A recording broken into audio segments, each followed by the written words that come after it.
काय सांगाल अजितदादांचं दुःखद निधन झालेलं आहे अपघातीमध्ये? महाराष्ट्राच्या दृष्टिकोनातून अत्यंत काळा दिवस. हा दिवस का उगवला असं वाटतंय मनाला की ही 28 जानेवारी का उगवलं, का उजाडली. कारण महाराष्ट्राला असणारा एक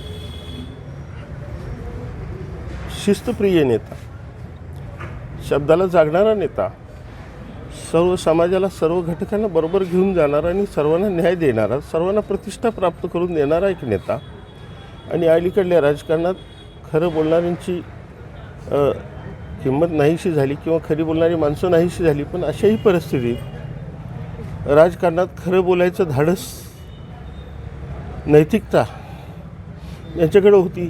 हा नेता ज्यांनी माझ्यासारख्या एखाद्या अल्पसंख्याक समाजातल्या छोट्या कार्यकर्त्याला सुद्धा फार मोठा न्याय देण्याची भूमिका घेतली आणि या समाजाला न्याय देण्याचा प्रयत्न माझ्या माध्यमातून केला. अशा अनेक इतर समाजालाही न्याय देण्याचं काम अजितदादांनी केलं.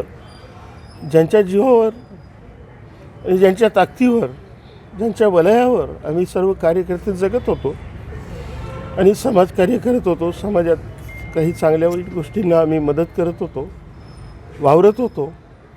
तोच नेता आज आमच्यात राहिला नाही. त्यामुळं आम्ही सर्वजण पोरके झालो आहोत हे नक्की आहे. या पुढच्या काळात पक्षाची बांधणी, पक्षाचे नेतृत्व काय भूमिका गेली हे मला माहिती नाही, आज सांगता येणार नाही.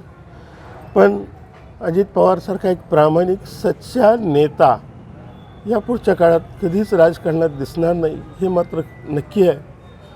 कारण राजकारणात आपल्या फायद्यासाठी कधी खरं बोललो तर नुकसान होईल याची तमा न बाळगणारा, पण समाजापुढं खरं बोलणारा आणि खऱ्याने वागणारा असा एक नेता आज आमच्यातून निघून गेला.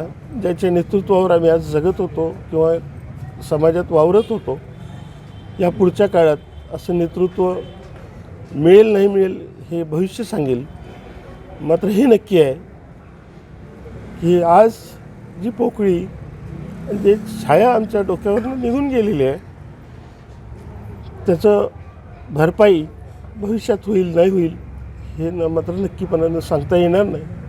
पण अजितदादांच्या निधनामुळं महाराष्ट्रातलं नव्हे तर सर्वच घटकांचं, सर्व समाजाचं, राजकीय क्षेत्राचं विशेष करून फार मोठं नुकसान झालं आहे.